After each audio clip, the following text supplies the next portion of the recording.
In the case of the blanket that, Elon, you and I have talked about this, Mike Lee, you and I have talked about this, might as well just say it here as well, is when in doubt, push it to the states, right? If there's some doubt about, okay, we're not sure about this regulation. You got a whole nuclear energy framework at the federal level. You have an entire one in each of the 50 states.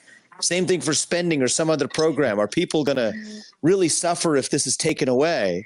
Federalism is the answer. Just push it to the states. And I think that's a big part of, obviously, what I'm looking to do next. But it's governors across the state, whatever, let them bear the load of what the federal government needed, because that's actually what the founders envisioned in the first place. I know, Mike, you've been a crusader for this since day one.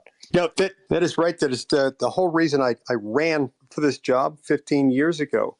The fact is the people of our country are upset. They're upset about our government because it manages things poorly.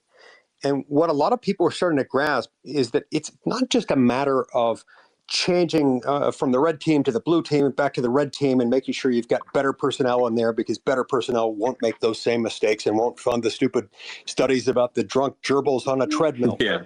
The point is, it's poorly run, because when the U.S. government is doing all kinds of things that it's not supposed to be doing, that should be left to the states or to the people, in the words of the 10th Amendment, it becomes very poor, very bad at doing a few things that it is supposed to do.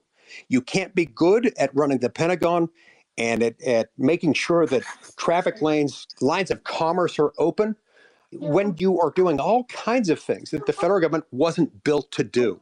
We're using it as the wrong tool. There are very few things that the federal government currently does that the federal government is itself uniquely equipped and constitutionally authorized to do. That's what we've got to get back to. And that's why this is going to be a painful, radical, transformational change in many circumstances. But it's going to be a huge relief to the American people.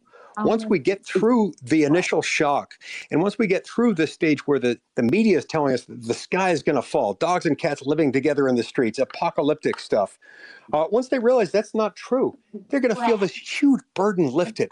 That's what we want. We want a better future for America. We can't get to Absolutely. Returning to our founding document. Exactly. Couldn't agree with you more. And I'm actually pretty optimistic that we're going to make it happen. I think it's going to happen. So the progress is good so far, and if it keeps accelerating, then I think it's going to be awesome.